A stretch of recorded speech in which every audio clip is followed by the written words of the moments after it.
মহিলাদের সাথে মহিলাদের পাশে, এটাকে আমরা প্রচারের আলোয় নিয়ে আসবো না। এটা বলি, কাজল শেখ এখানে দলীয় নেতা হিসাবে ঈদের শুভেচ্ছা জানায়নি, বীরভূম জেলা পরিষদের সভাধিপতি হিসাবে জেলা পরিষদের পক্ষ থেকে এটা করেছে।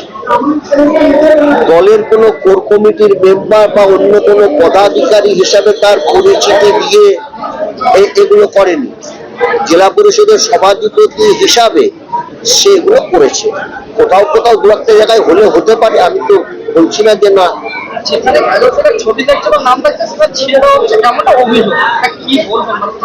না, এটা তো মোটেই ভালো না। না, কিছুই মনে করার ব্যাপার নয় এটা। এরকম মানুষ থাকে, আমি বলি। সেটা হচ্ছে যে দল ভালোবাসা আর ব্যক্তি ভালোবাসা দুটো আলাদা জিনিস। যারা দল ভালোবাসে তাদের দ্বারা এই কাজ হয় না। আর যারা আমাদের নেত্রী নেতাজি ইন্ডোর স্টেডিয়ামে একটা কথা বলেছিলেন, আপনারা খেয়াল করে দেখুন, যেমন কিছু কিছু মানুষ আছে যারা বলে আমি সিম্বল বুঝি না, আমি দল বুঝি না, আমি অমুক দাদার লোক। দিদি বলেছেন এগুলোকে বরদাস্ত করা যাবে না। আমি অমুক দাদার লোক এরকম বিক্ষিপ্ত ভাবে কোথাও কোথাও থাকে। আমার মনে হয় সেরকম কেউ থাকলে থাকতে পারে, তারা এসবগুলো করে। তারাও তো তৃণমূলের। আমি কি বললাম? দল ভালোবাসা না। আমি বলি, যদি আমার জন্য কেউ তৃণমূলে ভোট দেয় আমি ওটা পছন্দ করি না। আমার কাছে ঘোরাঘুরি করে তৃণমূলকে ভোট দেবে আমার জন্য, আমি ওটা পছন্দ করি না, আমি ওটা মানি না। আমাদের মূল জায়গা যেটা, আমাদের নেত্রী মমতা বন্দ্যোপাধ্যায় বহু সংগ্রামের জীবনে, তার ইতিহাস আছে, সংগ্রামী জীবন। অনেক সংগ্রামের মধ্যে থেকে বাংলায় পরিবর্তন, অনেক রক্তক্ষয়ী আন্দোলন হয়েছে, তার মধ্যে থেকে পরিবর্তন। এই ইতিহাস যারা জানে না তারা এরকম ফটকাবাজি কথাবার্তা কেউ কেউ বলে, এগুলো মানি না। মমতা বন্দ্যোপাধ্যায়, অভিষেক বন্দ্যোপাধ্যায় ছাড়া আমাদের কাছে কিছু নেই। এটা সবচাইতে বড় কথা। ওসব দাদা টাদা এসব চলে না। ও যারা করে তারা ওই ফাঁকে পড়ে থাকবে, তারা পাল্টিবাজ মাল।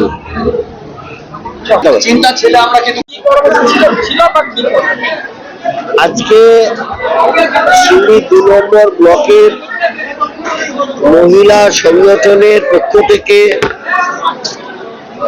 মহিলা সহকর্মীদের নিয়ে আমাদের রাজ্য তৃণমূল কংগ্রেসের মহিলা সংগঠনের পক্ষ থেকে যে নির্দেশ দেওয়া হয়েছে, বিশেষ কর্মসূচি বাড়ি বাড়ি পৌঁছানোর জন্য মানুষকে মমতা বন্দ্যোপাধ্যায়ের উন্নয়নের বিভিন্ন প্রকল্পের সুফল এবং প্রকল্প বিষয়ে মানুষকে অবগত করা, প্রকল্পের সুবিধা পাওয়া না পাওয়া ইত্যাদি বিষয়ে খুঁটিনাটি খোঁজ খবর রাখা, এই সব কাজটা খুব কম সময়ের মধ্যে আমরা শুরু করব এবং সেটা আমাদের মহিলা সংগঠনকে দিয়েই করা হবে। এটা রাজ্যের নির্দেশ আছে।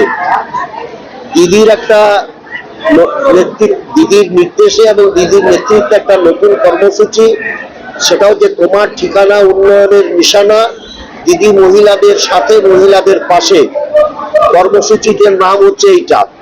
এই কর্মসূচিটাকে সফল করার লক্ষ্যে আমাদের মহিলা নেত্রীরা আমাদের সিউড়ি 2 নম্বর ব্লকের 80টি বুথে সর্বত্র তারা পৌঁছাবে এবং মানুষের বাড়ি বাড়ি পৌঁছাবেন এবং বাড়ি বাড়ি পৌঁছে আমাদের নেত্রী মাননীয় মুখ্যমন্ত্রী মমতা বন্দ্যোপাধ্যায়ের উন্নয়নের কথা, আমাদের দলীয় কথা, আমাদের যুবরাজ অভিষেক বন্দ্যোপাধ্যায়ের কথা সব মানুষের কাছে পৌঁছে দেওয়ার দায়িত্ব নেবেন আমাদের মহিলা সংগঠন।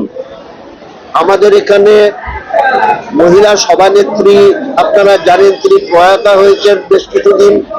এই জায়গাটা আমাদের শূন্য ছিল, তাই আমরা আজকে সবার উপস্থিতিতে সবার মতামত নিয়ে, মূলত আমার মায়েদের বোনেদের মতামতের উপরে ভিত্তি করে আমরা আজকে সিউড়ি 2 নম্বর ব্লক মহিলা তৃণমূল কংগ্রেসের সভানেত্রী এবং সহসভানেত্রী এই দুটো আমরা এখানে মনোনীত করলাম বা নির্বাচিত করলাম।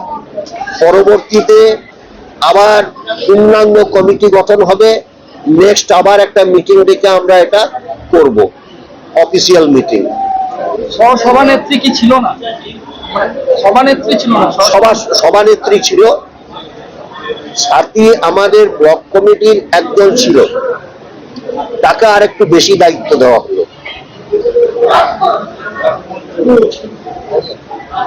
ওকে।